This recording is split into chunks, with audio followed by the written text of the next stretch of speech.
Hi friends, it's Sunday, August 3rd, 2014.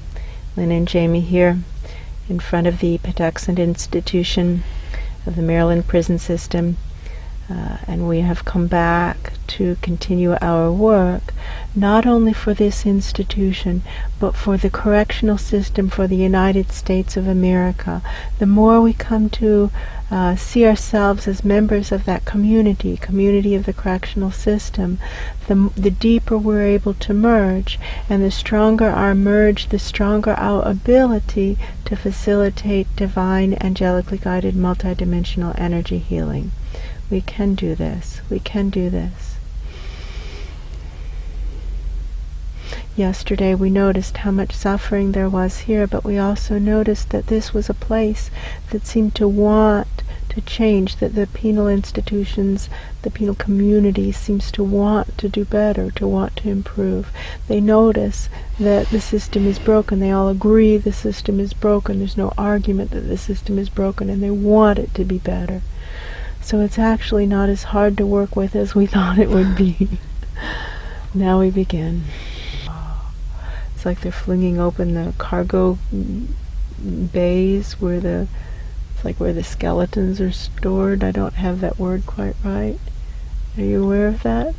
Just like they want to clean out the hold of the ship. Yeah, it looks like big plastic bins of bones. Yeah, where the skeletons are. Yeah. It's like, let's clean out our skeletons. But it's in a ship, not in a closet, you know? Yeah, it's dark, big, yeah, like under a ship. Yeah, like the prison boats or the slave, not slave, well... It reminds me of the boats that they used to take prisoners to Australia. Yes. Yes. And not just to Australia, in fact, to the United States of America. In fact, this was a penal colony. Many of our founding fathers' compatriots were released from the prisons in Britain. Oh, that's true. Right. So this makes sense. So this is, our country was based on this, you see? Right. Right, right. It's not just Australia. No. We tell it that way in this country. We also came from those boats. We came from those boats. We came from those boats. Our country, in large part, was based on those boats, a fact we tend to omit in the telling of the story of our country, right? Right. Right. So we see how we, all of us, have this to some degree or another. We all have this, and we don't talk about it. It's part of family culture that is usually not spread about too freely, right? Right. And so, since people don't tend to talk about it, people just even 2 generations removed often don't know, right? Right. They don't know. And that isn't right. Right? Right. So now we're just starting to clean up the muck, the skeletons in all of our closets. Yeah, just like for all of us in the United States of America, chances are really good that we've got, they're laughing and they're saying conflict blood, but it's just a joke, you know? Right. In our veins. It's the point being, this isn't about a population that's distant from us. The point being about seeing ourselves more and more as part of the system. We probably know a lot more people than we realize we know who have served time. Right? And this is a thing in our society, wanting to distance ourselves from the penal system. And wanting to distance ourselves from mistakes, right, and from anything gone wrong. We all of us want to, this is natural and normal. We all have it. Me too, me too. Me too, me too. Not wanting to acknowledge that we're part of the mistakes, right. You know? We want to feel like we're okay and that problems are outside of us. And right. That's just not how it works. It's just shame. Shame about mistakes. Right, about mistakes. Do the higher dimension beings care when we make mistakes? No. Not at all. They want us to acknowledge it right away. Right. And make it right. Right. Right away. And so now we come to the correctional system. That's what this should be about, right? Right. Acknowledging what we did and making it right.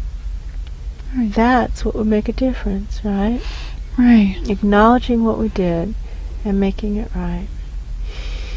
Now, sometimes it's hard to make things right.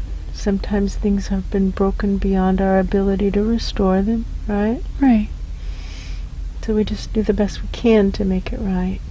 However, through this healing art, do we learn to work fluidly the time? Yes.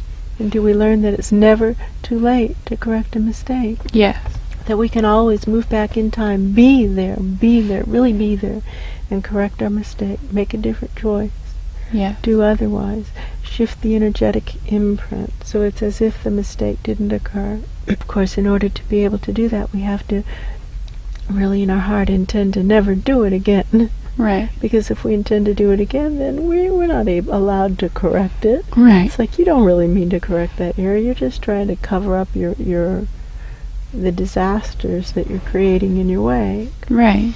But if we really intend to never do it again, is there a huge amount of higher dimension support to correct the error? Yes.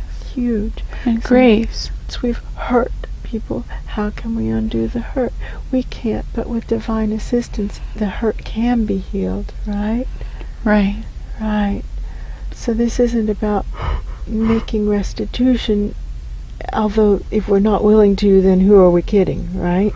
Right. It's about making restitution, but also asking for divine help to remove the imprint, remove the hurt from the other person, the one that we hurt, so that at least that's not out there waiting for more pain to be caused. Does that make sense? Yes. Because does pain lead to pain? Yes. Do hurting people hurt other people? Yes. Is that who's really creating all the troubles of the world, is just people who are suffering deeply? As I'm working with the correctional system as a whole, but it just looks shredded. The energy body looks shredded. Correct me if I'm wrong. Like it's been in a lawnmower. Like it's been caught in a lawnmower. It's a mess. It's like they're talking about the power of confession, and it's unfortunate that this beautiful part of the Catholic tradition has gotten twisted in some people's heads, because it's actually hugely healing to confess, right? Right. Feels wonderful to confess. Saying the truth feels good. Saying the truth feels good. I did this bad thing. I'm not proud of it, but I did it. Help me make it right. That's fundamentally the art of confession, right? Right. And so now we can, like I hear a big gong ringing, huge bell. Gong might not be the right word, but a really big bell. Yeah, a loud bell sound that reverberates. Yes. And it's calling us all to confession, all of us, and it looks like thousands, maybe millions of people walking into a church from all directions, but it's clearly, and I see us all, and we're all wearing things that identify us as members of the correctional system coming in, and we can all turn up all our mistakes, like just pass them up, and let's just start getting it going, get this river just like going hand over hand right on through us. Me too, me too, me too. I've made so many boatloads of mistakes. Again, we're shown this life path that doesn't even look like a path or a road, it just looks like a war zone, right? And so to start to work with it. And this isn't a life path of any individual, this is the life path of the correctional system of the United States of America. The guides are talking about how if a child doesn't agree with how it's been raised, does it often have a I won't do it my parents' way attitude when it becomes an adult? Yes.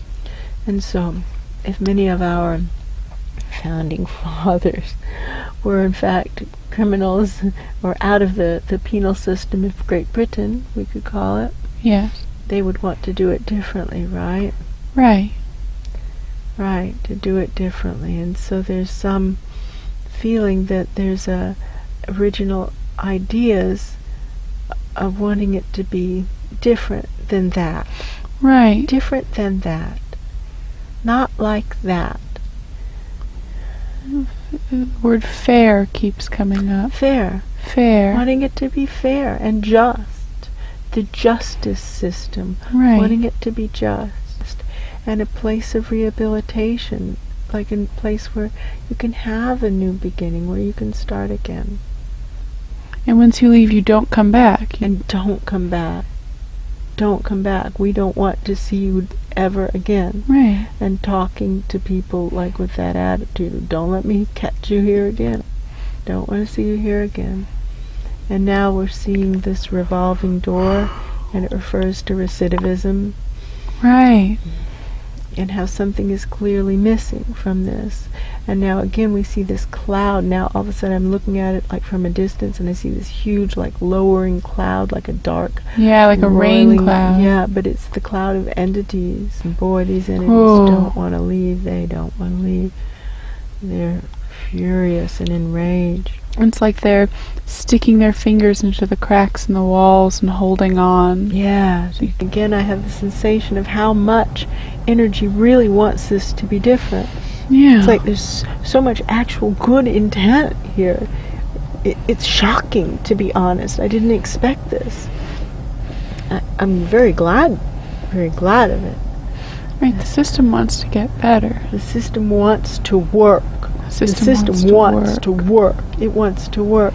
And many of the individuals in the system want it to work. Like they came here to make a difference and do the right thing. Right. And to like do something that took courage, you know, to be a protector, and like to do something right. And we have to get them to the point that they stop resisting the fact that they need to change, and start saying, wow, I've got to change. I've got to change. I've messed up my life. I need to change. And so that breaking down of barriers is part of what's necessary. People come in with the hard shell of, I don't need to change. It's this bad world out here that's the problem. Right. That has to shift. And now how to do that without being a jerk. Right. It's a real challenge. And to acknowledge, like, I'm flawed too, man. I'm not looking down my nose at you. We're all in the same boat. We have these same problems. All of us do. Maybe at different levels, but that's not the point. The point is we all struggle with the same stuff. We do. We all struggle with the same stuff. And they're not arguing that their lives are working. Right. It's like they're saying, yeah, my life is a mess. I can't help but notice I'm in prison. My life is a mess. And similarly, the employees of the correctional system can't help but notice that it's not really working very well. Right. And that what they intended to do isn't what's playing out right in front of them. Right. Because people are still super angry, right? And they see the same people coming in the door over and over again, the same face, and they said, I don't want to see you again, right? And here you are again, right? Go live your life. Go live your life, contribute to the world, create a life of joy and a world that works, be part of the solution, do something to help the world. And so how to then not get hardened, that's the trick. Right. How to not just give up, right? So some hope. So it's some hope, and injecting hope into the system. This is an unexpected joy working here. Yeah. Well, I'm so happy. Thank you, guys.